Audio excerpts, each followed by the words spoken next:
¿Qué hará Rusia una vez que termine la guerra en Ucrania? ¿Putin reducirá sus pérdidas y consolidará su dominio en el este, o el viento le dará suficiente confianza para enfrentarse directamente a la OTAN?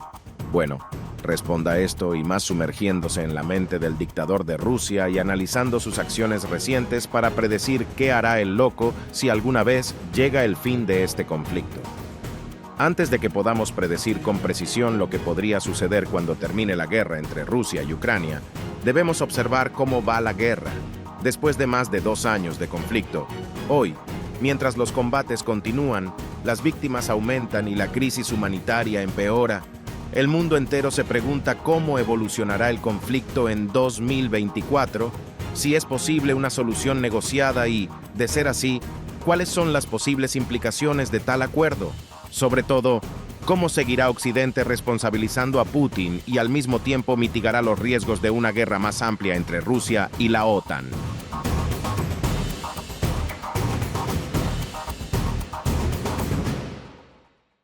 Desde que Rusia invadió Ucrania, y tal vez incluso antes de eso, Putin ha soñado con ganar control sobre Ucrania y reconstruir a Rusia como su poder de la Guerra Fría.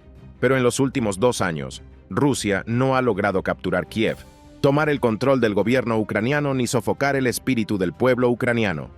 La magnitud del error de Putin es especialmente cruda hoy, dijo el secretario de Defensa Lloyd J. Austin III en una declaración el mes pasado. Las fuerzas del Kremlin no lograron ganar la batalla de Kiev, no lograron derrocar al gobierno democráticamente elegido de Ucrania y no lograron aplastar la voluntad de los ucranianos. Es seguro decir que la arrogancia de Putin se vio impulsada por su confianza equivocada en la fuerza de las fuerzas militares rusas y los informes de inteligencia. Esto era comprensible teniendo en cuenta que muchos países, incluido Estados Unidos, sentían que Ucrania y el gobierno del presidente Zelensky nunca resistirían a las fuerzas militares rusas. Ambos cálculos resultaron ser incorrectos. Para sorpresa tanto de Rusia como de Occidente, Ucrania ha tenido mucho más éxito del esperado. Las tropas ucranianas han retomado más de la mitad del territorio soberano que fue capturado por las fuerzas del Kremlin en 2022. Además, en los últimos 2 años, Rusia ha sufrido cientos de miles de bajas, ha perdido importantes equipos y ha hecho retroceder gravemente su moral y su moral militar. Confianza. Un informe desclasificado de inteligencia estadounidense de principios de este año evaluó que la guerra le ha costado a Rusia al menos 315 bajas, de las cuales alrededor de 50.000 fueron muertes, o casi el 90% del personal que tenía cuando comenzó el conflicto. El informe también evaluó que las pérdidas de personal y vehículos blindados de Moscú ante el ejército de Ucrania han retrasado el esfuerzo de modernización militar de Rusia en 18 años. Entonces, el desempeño de Rusia en la guerra y lo que podría hacer después de la guerra bien podría depender de cuánto financiamiento y apoyo reciba Ucrania en los próximos meses y durante el resto del año. Gran parte de la trayectoria de la guerra ruso-ucraniana se dictará a miles de kilómetros de distancia en Estados Unidos, ya que Estados Unidos ha sido el mayor donante individual a Ucrania desde que comenzó la invasión. La financiación continua para Ucrania está lejos de ser segura en 2024, y gran parte de ella depende del ganador de las elecciones presidenciales estadounidenses de noviembre. El mundo observará de cerca cómo el presidente estadounidense Joe Biden se enfrenta al expresidente estadounidense Donald Trump, quien ha cultivado estrechas relaciones con Rusia y Putin. El resultado de las elecciones podría presagiar un cambio sísmico en la actitud y el apoyo a Kiev. Según la Oficina de Asuntos Políticos Militares, Estados Unidos ha proporcionado aproximadamente $44.200 millones en asistencia militar a Ucrania desde la invasión de Rusia en febrero de 2022 y más de $47 millones en asistencia militar desde 2014. Esta asistencia incluye dinero en efectivo, suministros militares, maquinaria, alimentos y otros suministros humanitarios. Estados Unidos también ha proporcionado 21 radares de vigilancia aérea, más de 2 millones de proyectiles de artillería, misiles de largo alcance y tanques Abrams, y acordó donar una flota de sus impresionantes aviones de combate F-16. En el mundo occidental existe la preocupación de que, dadas las buenas relaciones previas de Trump con Moscú y la primera política de Estados Unidos, la ayuda a Ucrania podría disminuir o agotarse por completo si regresa a la Casa Blanca. Por su parte, Trump ha dicho que podría resolver la guerra de Ucrania en un día si fuera reelegido, y enfatizó que podría convencer a los líderes de Ucrania y Rusia para que lleguen a un acuerdo. Sin embargo, Trump nunca especificó exactamente cómo lograría esto o qué condiciones se establecerían en el acuerdo de paz. Y si la guerra termina y se firma un tratado de paz, ¿Rusia respetará las condiciones del acuerdo? Además, incluso si Putin deja en paz a Ucrania, la confianza de esta victoria reforzará su moral y le llevará a atacar a otro país europeo. Putin, a pesar de perder constantemente el apoyo del pueblo ruso desde que comenzó la guerra, recientemente obtuvo una victoria en las elecciones de marzo y obtuvo un quinto mandato como presidente. Probablemente no hace falta decir, sin embargo, que esta elección, como casi todas las elecciones más recientes en Rusia, no fue un asunto democrático. La guerra de Rusia en Ucrania ha acelerado el proceso de consolidación despiadada del poder en el Kremlin. El régimen de Putin, con una mezcla de miedo y confianza, se está volviendo más descaradamente agresivo contra cualquier oposición. No sorprende que el Kremlin controle estrictamente quién competirá contra Putin. En las últimas elecciones, solo permitieron que un candidato expresara alguna posición contra la guerra. Esto se hizo astutamente para mostrar que, según el candidato pacifista, los ciudadanos perdedores apoyaban la guerra y que, a su vez, apoyaban fervientemente a Putin. Sin embargo, esto resultó ligeramente contraproducente cuando el candidato de la oposición, Boris Nadezhdin, obtuvo un apoyo sorprendentemente grande. Multitudes de personas formaron largas colas en toda Rusia para firmar peticiones de apoyo a él. Posteriormente, la Comisión Electoral Central se negó a registrarlo. Es seguro decir que la guerra parece haber eliminado muchos límites a las acciones de Putin. La elección presidencial puso esto de manifiesto. Mientras que al principio de su presidencia, Putin mantuvo el barniz de democracia administrada, o democracia soberana al estilo ruso. Al permitir una oposición escenificada y controlada, el Kremlin ahora está reforzando el control estatal sobre casi todas las formas de expresión. Por ejemplo, cuando el líder de la oposición, Alexei Navalny, murió en prisión en febrero de 2024, mientras cumplía una sentencia de 3 décadas, la policía detuvo y arrestó a quienes salieron a protestar para hablar en contra de la guerra o del Kremlin. Con un control y un poder cada vez mayores, Rusia podría sentirse envalentonada para invadir otras naciones tras el fin del conflicto con Ucrania. Independientemente de lo que Rusia decida hacer, primero tendrá que reconstruir su economía antes de siquiera pensar en invadir otro país. Gran parte de esto se debe a las sanciones impuestas a Rusia por el mundo occidental. Y si bien la amenaza de tales medidas no fue suficiente para disuadir a Putin de lanzar más ataques, ciertamente ha perjudicado a la economía rusa. Sabemos que las restricciones a las exportaciones a Rusia han provocado una disminución de la producción en muchos sectores industriales. El límite de precios del petróleo marítimo importado de Rusia, una sanción que se remonta a finales de 2022, ha tenido un gran efecto negativo en los ingresos fiscales federales del país. Esto es muy significativo ya que hasta el 40% de los ingresos fiscales federales de Rusia procedían del sector energético antes de la guerra. Así pues, las sanciones y castigos económicos occidentales parecen eficaces, pero ¿funcionaron en la práctica? Inmediatamente después de que comenzara la invasión hace 2 años, Rusia estuvo muy cerca de una crisis financiera en toda regla. El valor externo del rublo ruso cayó aproximadamente un 30% en solo unos pocos días, y los rusos rápidamente comenzaron a retirar dinero de sus bancos, las comunidades internacionales, con la esperanza de que al limitar el acceso de Rusia a los instrumentos financieros internacionales, sería imposible continuar la guerra en Ucrania y evitar que emprendan la guerra contra otras naciones. El Consejo de Relaciones Exteriores evalúa que la incautación de $300.000 millones en activos congelados del Banco Central ruso por parte de los países del G7, $205.000 millones de los cuales están en la Unión Europea, se promociona como una posible fuente de financiación para Ucrania, mientras que Estados Unidos, Bélgica, Chequia y Estonia han estudiado cómo utilizar el dinero en un contexto nacional. El debate del G7 se ha prolongado debido tanto a preocupaciones sobre el derecho internacional como a temores sobre represalias rusas.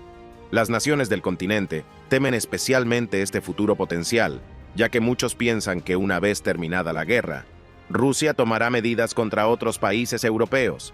Por supuesto, si Rusia se vuelve aún más agresiva, la OTAN podría desempeñar un papel fundamental para detener conflictos adicionales. Dicho esto, todavía hay mucha incertidumbre en cuanto a cómo reaccionaría exactamente Occidente si Rusia declarara la guerra a la OTAN. Pero las cosas siempre son más complicadas de lo que parecen. Un problema previsible es la tendencia de Rusia a correr riesgos y calcular mal las consecuencias de sus acciones. Esto tiene sentido, ya que las investigaciones en ciencias políticas muestran que los autócratas personalistas como Putin son los más propensos a cometer errores, en parte porque se rodean de hombres que dicen sí y de personas leales. Como hemos visto en los últimos 2 años, el Kremlin ya ha subestimado seriamente tanto su capacidad para derrotar rápidamente al ejército de Ucrania como la respuesta de Occidente a la invasión. Sin duda, tan pronto como Rusia reconstruya sus fuerzas después de los combates, muchos expertos internacionales creen que Moscú podría volver a reunir sus tropas en los próximos 2 a 5 años y podría volver a representar una amenaza muy grande para los países de la OTAN en el este. Aunque se podría argumentar que las tropas de la OTAN son más fuertes y están mejor financiadas que las de Rusia, mucho de eso dependerá de si Estados Unidos continúa o no comprometiéndose con la alianza y no participa en un conflicto importante en otro lugar. El resto de la OTAN tampoco está unida. El mes pasado, el presidente francés Macron dijo que no podía descartar la posibilidad de desplegar tropas terrestres en Ucrania en el futuro. Después de sus controvertidos comentarios, muchos líderes se distanciaron de él, mientras que otros, especialmente en Europa del Este, expresaron su apoyo a Macron. En su declaración, el líder francés instó a los europeos a no ser débiles y prepararse para responder. Dijo que era importante para Europa no trazar líneas rojas, lo que indicaría debilidad al Kremlin y alentaría a Rusia a seguir adelante con su invasión de Ucrania. Sin embargo, no proporcionó ningún detalle adicional sobre cómo sería un despliegue en Ucrania o cuándo podría ocurrir tal evento. Pero antes de que podamos siquiera especular sobre qué papel podría desempeñar la OTAN después de la guerra, deberíamos hablar sobre cuándo y cómo podría terminar la guerra. Hay más de un resultado probable, así como una variedad de finales potenciales. La victoria o derrota total de Ucrania o Rusia no puede descartarse como una posibilidad, pero son los resultados menos probables considerando cómo ha ido esta guerra hasta ahora. Aunque existen crecientes preocupaciones sobre que Rusia rompa las líneas ucranianas y hay discusiones sobre si Rusia obtendrá el control sobre el terreno, la perseverancia ucraniana sigue siendo fuerte. Si Rusia estuviera cerca de derrotar a Ucrania, lo más probable es que esto consiguiera apoyo militar adicional europeo y estadounidense, para evitar no solo un colapso ucraniano, sino también un daño de gran alcance al prestigio occidental. Para resolver diplomáticamente la guerra entre Rusia y Ucrania, varios analistas han sugerido que el aparente estancamiento militar debería aceptarse en un acuerdo de alto el fuego en el que Ucrania sería dividida según las líneas de batalla actuales. Esto también significaría incluir un acuerdo que establece la aceptación legal formal de la anexión rusa de Crimea y de las áreas que ahora controla en el sureste de Ucrania. Otra posibilidad más plausible sería dejar la cuestión de la aceptación formal abierta a nuevas negociaciones una vez que hayan terminado las hostilidades armadas. Entonces, ¿qué haría Rusia en caso de un alto el fuego? Podría haber más apoyo a la paz de lo esperado. Después de todo, aunque el gobierno no lo admita, el público ruso parece estar cada vez más cansado de las movilizaciones y de la duración del conflicto. Ciertamente, los rusos no quieren que su país sea visto como el bando perdedor. Pero ya hoy, alrededor de la mitad de los encuestados por la organización no gubernamental rusa de investigación Levada han apoyado sistemáticamente un alto el fuego, incluido hasta 1/3 de los que dicen apoyar las acciones de las tropas rusas. Si las fuerzas rusas ya no parecen lograr grandes avances sin llamamientos adicionales, podrían aumentar las presiones sobre el Kremlin para que acepte un alto el fuego negociado. Otro posible resultado sería un completo estancamiento entre los dos países. El frente se congela, como ocurrió en Donbass en 2014, y en las otras guerras post-soviéticas en Transnistria, Osetia del Sur y Abjasia, en un paisaje árido y minado con un alto el fuego informal que se ve interrumpido repetidamente por tiroteos y drones de milicias incontrolables de todo tipo. Sin paz, no hay guerra. Es como si el área estuviera en un tiempo muerto o simplemente congelada en el tiempo. Esto significa que ninguna de las economías puede desarrollarse ni avanzar, ni reconstruirse, ni recuperarse de los combates. Si bien todos los escenarios posibles están sobre la mesa, 2024 parece que podría ser un año de consolidación tanto para Kiev como para Moscú, ya que muchos informes afirman que Rusia carece del equipo y del personal capacitado para lanzar una ofensiva estratégica hasta la primavera de 2025. Al final, ya sea este año o en los próximos, seguramente desencadenará un realineamiento de potencias regionales que afectaría no solo a Europa, sino también a Asia y África. Rusia podría intentar fortalecer las alianzas con los países vecinos y ejercer su influencia para dar forma a la dinámica regional. Esto, a su vez, podría afectar los equilibrios geopolíticos y potencialmente tensar las relaciones con las potencias occidentales. Alternativamente, la guerra entre Rusia y Ucrania podría fusionarse en un conflicto más amplio entre Estados Unidos y la OTAN y Rusia y China. Un conflicto militar chino-estadounidense por Taiwán es ciertamente algo que podría ocurrir en los próximos 1 o 2 años. Un conflicto así podría ocurrir si Taiwán declara su independencia y Beijing toma represalias militares, lo que llevaría a Estados Unidos a intervenir y proteger la isla. Rusia, con el respaldo de China, podría entonces ampliar el alcance de la guerra de Ucrania para incluir a la OTAN, con la esperanza de que las fuerzas estadounidenses se vieran sobrecargadas al librar una guerra en 2 frentes separados por miles de kilómetros. Si bien esto sería una tensión para Estados Unidos, para Ucrania una escalada del conflicto podría ser bienvenida, desatando toda la fuerza de la OTAN contra su vecindario invasor. En tal escenario, no se podría descartar el uso de armas nucleares tácticas por parte de Moscú, especialmente si las tropas de Putin son empujadas hacia el interior del territorio ruso. Aunque Rusia es un país mucho más pequeño que China, desde hace mucho tiempo tiene un aliado leal en Bielorrusia. Después de separarse de la desmoronada Unión Soviética a principios de la década de 1990, Bielorrusia se alineó cada vez más con Rusia. Esto contrasta completamente con los vecinos de Bielorrusia que se han pronunciado en contra de la guerra y de Putin. Los vínculos entre Bielorrusia y Rusia se han fortalecido desde que Putin invadió Ucrania y han seguido creciendo. El antiguo presidente de Bielorrusia, Alexander Lukashenko, ha permitido que su país sea utilizado como escenario y base para armas nucleares rusas, evitando al mismo tiempo enviar sus tropas a participar en la guerra. Todo esto se debe en parte al hecho de que Putin apoyó al gobierno de Lukashenko durante muchos años y acudió en su ayuda tras unas disputadas elecciones de 2020 que provocaron un levantamiento popular, represión y sanciones. África también ha sido incluida recientemente en la conversación, ya que algunos se preguntan cómo los líderes africanos podrían desempeñar un papel en el apoyo a cualquiera de las partes del conflicto. Durante la última década, Rusia ha intensificado su presencia en África, reposicionándose como una potencia floreciente en la carrera global por la influencia en el continente. Precisamente por eso, no sorprende que África haya sido una tercera voz en la guerra ruso-ucraniana, un conflicto que se desarrolla lejos de las fronteras del continente. Recientemente, Senegal se abstuvo en la votación de la Asamblea General de la ONU para suspender a Rusia del Consejo de Derechos Humanos, y se sabe que se inclina hacia Rusia en el conflicto. Sin embargo, algunos dicen que no es realista esperar que los 55 estados de África tengan una posición común sobre un asunto de tales consecuencias. Después de todo, Rusia tiene una fuerte presencia militar en África y ha sido el mayor vendedor de armas al continente durante más de una década. En este momento, muchos países africanos apoyan abiertamente a Rusia, ya que proporciona mantenimiento, entrenamiento y apoyo militar privado al continente. En el pasado, Rusia ha apoyado a partidos políticos comunistas locales e insurgencias militares y tiene una estrecha relación con el Partido Anti-Apartheid de Sudáfrica, el Congreso Nacional Africano o el ANC. Es de esperar que Rusia continúe haciendo esto en el periodo posterior a la guerra, ya que parece redundar en sus intereses financieros.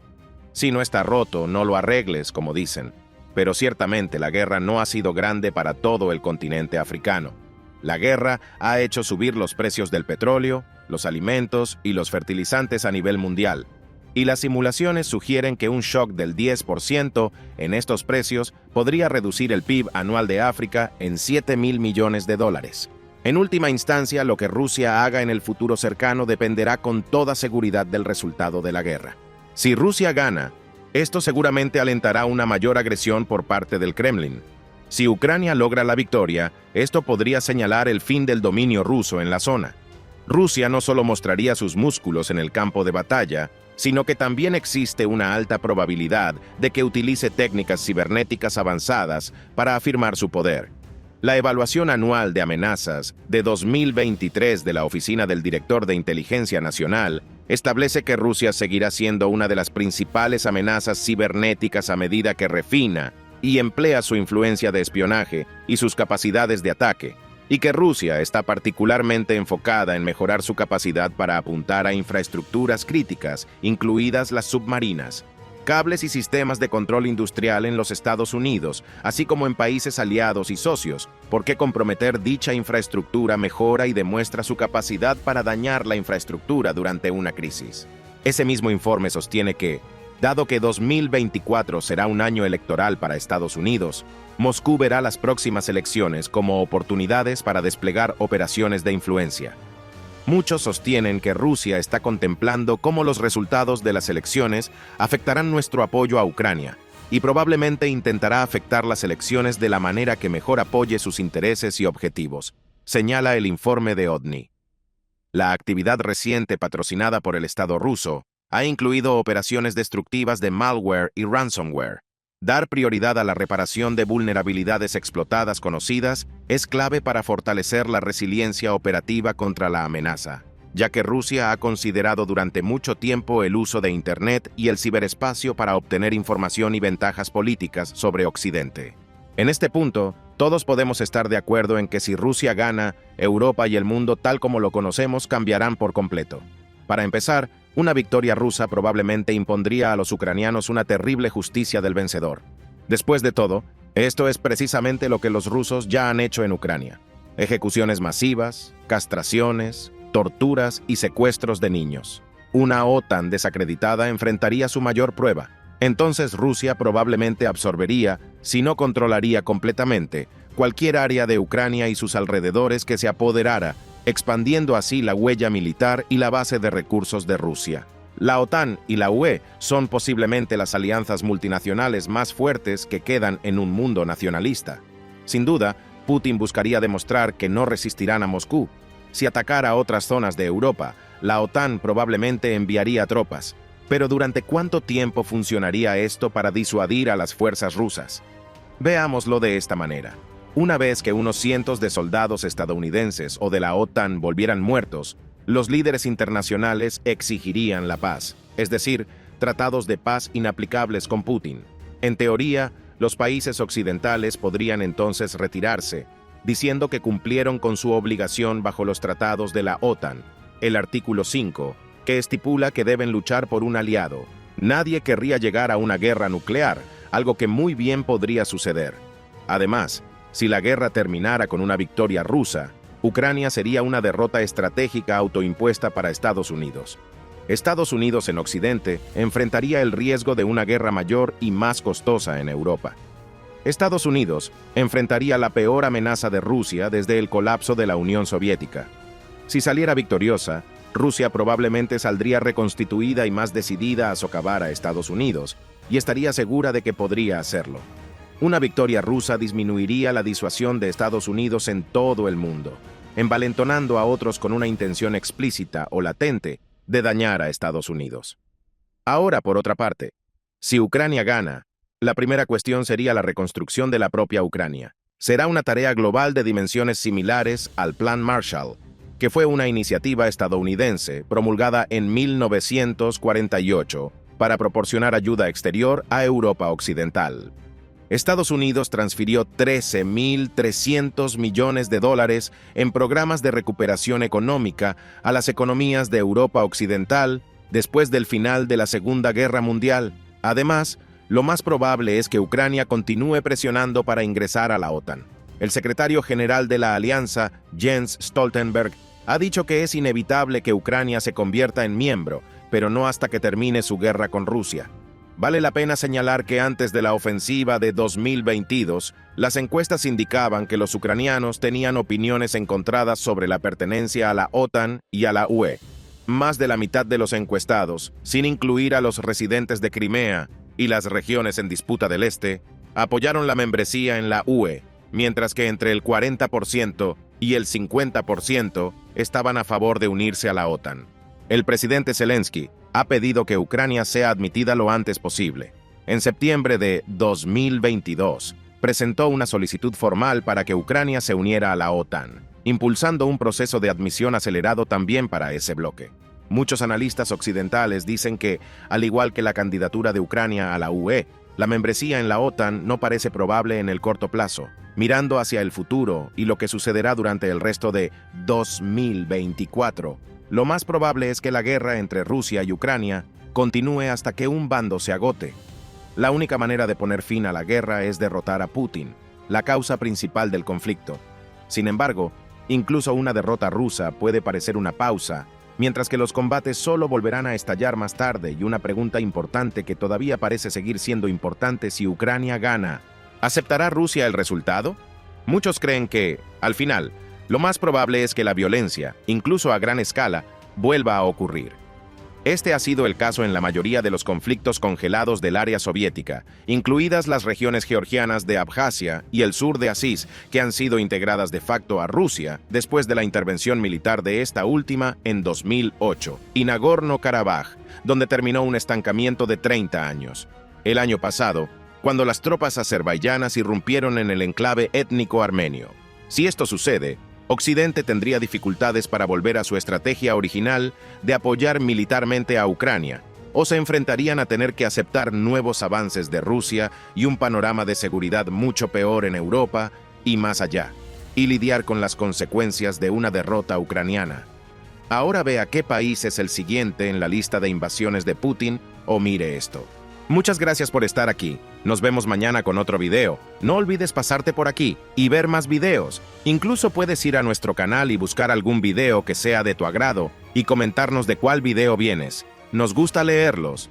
Hasta pronto. Sigamos explorando el planeta juntos.